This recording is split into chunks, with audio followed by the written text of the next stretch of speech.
গত কয়দিন তো অনেক বেশি গরম পড়েছিল, বাসার মধ্যেই মনে হচ্ছিল যে আমি আগুনে পুড়ে ছাই হয়ে যাচ্ছি, এত বেশি সূর্যের তাপ ছিল। এখন আলহামদুলিল্লাহ আল্লাহ তাআলা আবার আমাদের মাঝে বৃষ্টি বর্ষণ করলো। আজকে 2 দিন যাবতই বৃষ্টি হচ্ছে, একদম মুষলধারে বৃষ্টি, কখনো থামছে আবার কখনো তো শুরু যে হচ্ছে থামার কোনো নামই নিচ্ছে না। তো সেই বৃষ্টিময় একটি ব্লগ নিয়ে আপনাদের মাঝে চলে আসলাম। আসসালামু আলাইকুম everyone, welcome back to my channel জান্নাত রাসেল ট্রিনি ওয়ার্ল্ড থেকে আমি জান্নাত বলছি। চলে আসলাম আপনাদের মাঝে আবারও একটি নতুন দিনের নতুন ব্লগ নিয়ে। আশা করছি আজকের ব্লগটি আপনাদের কাছে ভালো লাগবে। আজকের ব্লগটি কিন্তু আমি আমার বারান্দা থেকে শুরু করেছি। এখন যেহেতু 2-3 দিন যাবত টানা বৃষ্টি হচ্ছে, ভাবলাম ঘরের গাছগুলোকে বারান্দায় রেখে দেই, বৃষ্টির পানিতে গাছগুলো সতেজ হয়ে যাবে। আর এই গাছটা তানজিমের বাবা একটু মাথা পুরি করতে গিয়ে গাছটা মাঝখান দিয়ে ভেঙে ফেলেছে। আসলে গাছটা যে এভাবে ভেঙে যাবে আমরা দুইজনের একজনও বুঝতে পারিনি। তো কি আর করার, তানজিমের বাবা আবার একটু বেঁধে রেখেছে যদি গাছটা আবার জোড়া লাগে। এখন দেখছি গাছটার পাতাগুলো সব একদম হলুদ হয়ে নিজে নিজে ঝরে যাচ্ছে। এই ঝরে যাওয়া পাতাগুলো দেখে যে কত খারাপ লাগছে আসলে বলে বোঝাতে পারছি না। গাছগুলোকে আমি আমার সন্তানের মতনই লালন পালন করি, যেমন এগুলোকে পানি দেওয়া, আগাছা পরিষ্কার করা, পাতাগুলো সুন্দর করে মুছে দেওয়া, এগুলো কাজ কিন্তু সব আমিই করি। এখন আবার আমার এই গাছের যত্ন নেওয়ার কাজগুলো বেড়ে যাচ্ছে বা বেড়ে গেছে। গাছের যত্ন তো আমি ভালোই নিতে পারছি, কিন্তু আমি গাছের নামগুলোই জানি না যে কোনটা কোন গাছ। আমার এত কিছু একদম মাথায় ধরে না, আবার আমি এত কিছু কখনো জানারও চেষ্টা করিনি। তো এই গাছগুলো একটার নামও আমি জানি না, শুধু একটা গাছ এনেছিলাম আমি, হচ্ছে কারি পাতা গাছ, সেই গাছটার নাম জানি। আর এই কচু পাতাই হবে, এই কচু পাতা গাছটা হচ্ছে আরবি মিস আমার জন্য এনে দিয়েছিল।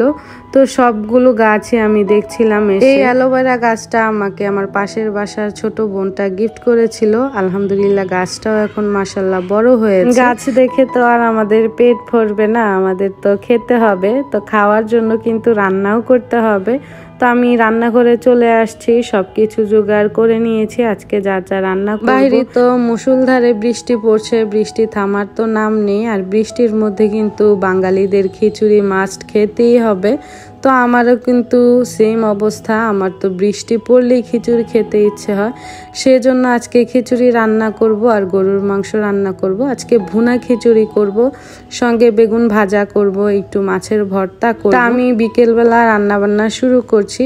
ইদানিং বিকেলেই রান্না বান্না করি, এখন আবার আমাকে দোকানের স্টাফদের খাওয়াতে হয়। আজকে 2-2.5 মাস হবে তাদেরকে খাওয়াচ্ছি। তো সেই জন্য রান্না বান্নাটা একটু বিকেল করে করি। বিকেলে করলে দেখা যায় কি 2টা তরকারি তো ওদের লাগি, ডাল আর একটা তরকারি, আর বাড়তি করে একটা তরকারি রান্না করে ফ্রিজে রেখে দেই নরমালে, পরের দিন গরম করে দেই। সেক্ষেত্রে দেখা যায় মানুষ যেহেতু বেশি, আমার কাজের চাপটাও বেশি, ঘরের কাজগুলো করার সময় পাই না। তো বিকেলে রান্না করলে দুপুরে আমি ঘরের কাজগুলো করে তারপর হচ্ছে বিকেলে বা রাতে রান্না বান্না করি। এই হচ্ছে আমার এখন বর্তমান কথা। বলতে বলতে কিন্তু আমি অয়েল জারগুলো রিফিল করে নিয়েছি, সরিষার তেল এবং হচ্ছে সয়াবিন তেল। এখন গরুর মাংসটা রান্না করার জন্য আগে মাংসটাকে মাখিয়ে নিচ্ছি, আজকে হাতে মাখিয়ে তারপর চুলায় বসাবো। সেই জন্য আমি তেজপাতা, তারপরে এলাচ, দারচিনি, একটা বড় এলাচ দিয়েছি। এখন দিয়ে দিচ্ছি মুঠ ভরে 2 মুঠ পেঁয়াজ কুচি, তারপর হলুদ গুঁড়া, মরিচের গুঁড়া, ধনিয়া গুঁড়া, জিরার গুঁড়া, লবণ আর আমার বাসায় বানানো গরম মশলার গুঁড়া, এগুলো দিয়ে আমি এখন হাত দিয়ে ভালো করে মাখিয়ে নিব। আর 2-3টার মতো আমি কাঁচামরিচ দিয়েছি যেন ফ্লেভার বের হয়।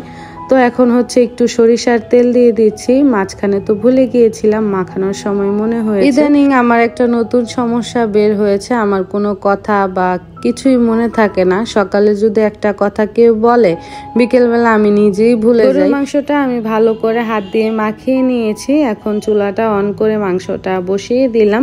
পাশে আমি ভুনা খিচুড়িটা রান্না করব, সেই জন্য বড় একটা পাতিল নিয়েছি।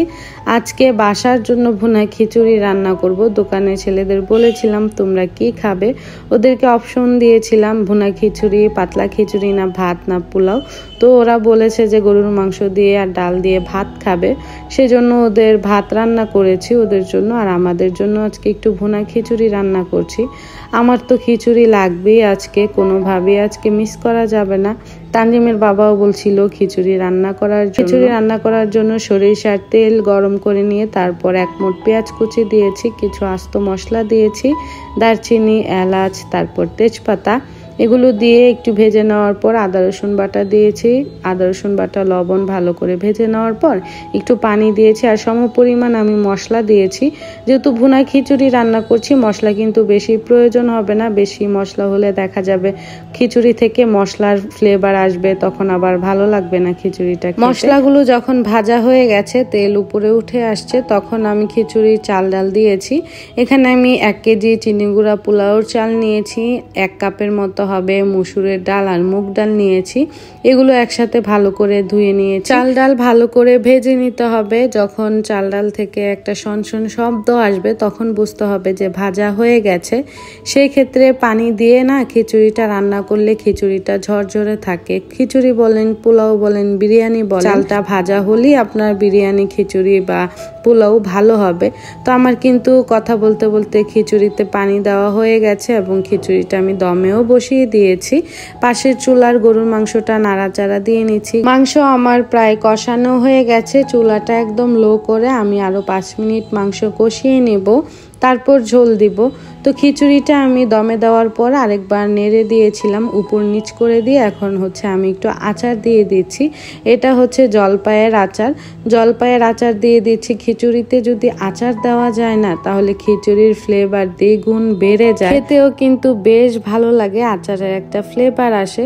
তো যারা খিচুড়িতে আচার দিয়ে খাননি তারা ভুনা খিচুড়িতে একবার আচার দিয়ে ট্রাই করবেন, দেখবেন খেতে খুব ভালো লাগে। ভুনা খিচুড়িটা রান্না হয়ে গেছে। নামানোর আগে আমি কিছুটা ধনিয়া পাতা ছিটিয়ে দিয়েছি সৌন্দর্যের জন্য এবং ফ্লেভারের জন্য। গরুর মাংস কষানোর পর আমি আলু দিয়ে দিয়েছি। আলু দিয়ে ভালো করে কষিয়ে নিয়েছিলাম। পাশের চুলাটা যেহেতু খালি ছিল সেই জন্য গরুর মাংসের ঝোলের পানিটাও বসিয়ে দিয়েছি। পানিটা যখন গরম হয়ে আসছে তখন আমি ঝোল দিয়ে দিয়েছি। এখন হচ্ছে ভালো করে নেড়ে চেড়ে আমি রান্না করে নেব। রান্না বলতে আলুগুলো সেদ্ধ করে নেব। মেইন রান্নাগুলো তো প্রায় হয়েই গেছে, এখন জাস্ট বেগুনটা ভেজে নিচ্ছি। 4টা বেগুন ভেজে নেব। তানজিমের বাবা আবার বেগুন ভাজা খেতে পছন্দ করে না, ওনার আবার অ্যালার্জির সমস্যা আছে। ভুনা খিচুড়ির সাথে বেগুন ভাজাটা কিন্তু খুব জমে যায়, আমরা মা ছেলেরা তো খুবই পছন্দ করি। তো আমি বেগুনগুলো ভেজে নিচ্ছি। আর তরকারিটা বলক চলে আসছে, এই পর্যায়ে আমি 5-6টার মতো কাঁচামরিচ দিয়েছি ফ্লেভারের জন্য। আমাদের খুব পরিচিত একজন মুখ বৃষ্টি আপু। বৃষ্টি আপুর ব্লগে কয়দিন আগে দেখেছিলাম বৃষ্টি আপু বেগুন ভাজার দো পেঁয়াজও করেছিল। তো সেই ভিডিও দেখে আমার যে কত খেতে ইচ্ছে করেছিল। তো তখন তো বাসায় ছিলাম না, ননদের বাসায় ছিলাম। তো বাসায় এসেও আর রান্না করা হয়নি। আজকে যেহেতু বেগুন ভাজা করছি ভাবলাম যে বৃষ্টি আপুর রেসিপিটি ফলো করে আজকে আমিও বেগুনের দো পেঁয়াজও করি। তো আমি কিন্তু আপুর রেসিপি ফলো করে আমি পেঁয়াজ কুচি নিয়ে আদা রসুন বাটা দিয়েছি, হলুদ গুঁড়া, মরিচ গুঁড়া, ধনিয়া গুঁড়া, জিরা গুঁড়া দিয়েছি, সবই সামান্য পরিমাণ দিয়েছি। আর বেগুন ভাজার যেই গরম তেলটা সেটাও একটু দিয়ে নেড়ে চেড়ে আমি এখন পেঁয়াজগুলো ভেজে নেব। এটাকেই বোধহয় দো পেঁয়াজও বলে বেগুন ভাজার। এভাবে আগেও খেয়েছিলাম। আর আপুর রেসিপি দেখে তো আমি পুরাই অবাক যে আমরাও তো এইভাবে রান্না করে খাই। তো আপুর রেসিপিটি আজকে ফলো করে খাচ্ছি। আপু, তুমি যদি আজকের এই ব্লগটি দেখে থাকো তাহলে একটু বলো তো তোমার মতো আমার এই দো পেঁয়াজটা হয়েছে কিনা। আপু কিন্তু মাশাআল্লাহ অনেক সুন্দর করে কথা বলতে পারে, আপুর কাজগুলো আমার খুব ভালো লাগে। তো এখানে কিন্তু আমি মাংসটা রান্না করে নিয়েছি। লাস্টে আমি একটু জিরার গুঁড়া দিয়েছিলাম ফ্লেভারের জন্য। তো দেখেন আমার মাংসের কালারটা মাশাআল্লাহ কত সুন্দর হয়েছে। রান্না বান্না কিন্তু আমার শেষ হয়ে গেছে। এখন মাছের ভর্তা বানাবো। এখানে আমি তেলাপিয়া মাছ নিয়েছি 2 পিস। মাছগুলো ভালো করে ভেজে নিয়েছি, কিছু কাঁচামরিচ নিয়েছি, এগুলোও তেলে ভেজে নিয়েছিলাম, আর পেঁয়াজ নিয়েছি, ধনিয়া পাতা কুচি নিয়েছি। আমি এই বাটনা পিসনির মধ্যেই এখন ভর্তা বানাই। বাটনা পিসনির ভর্তাগুলো খেতে যে কত মজা হয়, যারা খান তারা তো জানেন, আর যারা না খান তারা তো এই বাটনা পিসনির ভর্তাটা খুবই মিস করছেন। চোখের পলকে কিন্তু ভর্তা বানানো হয়ে গেছে। আমি একটু সরিষার তেল দিয়েছি, লবণ দিয়েছি। এখন আমি ভালো করে হাত দিয়ে মিক্স করে নিচ্ছি। আর ভর্তাটা দেখেই তো আমার জিভে জল চলে আসছে। এখন তো আর মিস করা যাবে না ভাত খাওয়া। আমি অল্প পরিমাণের ভাত আর একটু লবণ ছিটিয়ে নিচ্ছি। এখন তো আমি পেট ভরে ভাত খাবো। আমার মতো কারা কারা ভর্তা লাভার আছেন অবশ্যই জানাবেন। ভর্তা বানানোর পর পাটাতে কে কে ভাত খেতে পছন্দ করেন সেটাও জানাবেন। তো যারা এই অবধি আমার ভিডিওটির সঙ্গে আছেন তাদের সবাইকে ধন্যবাদ। যারা লাইক দিতে ভুলে গেছেন প্লিজ একটি লাইক দিয়ে যাবেন। আজকের মতো এখানেই বিদায় নিচ্ছি। কথা হবে নেক্সট কোনো নতুন ভিডিওতে। সেই পর্যন্ত ভালো থাকবেন, সুস্থ থাকবেন। আসসালামু আলাইকুম, আল্লাহ হাফেজ।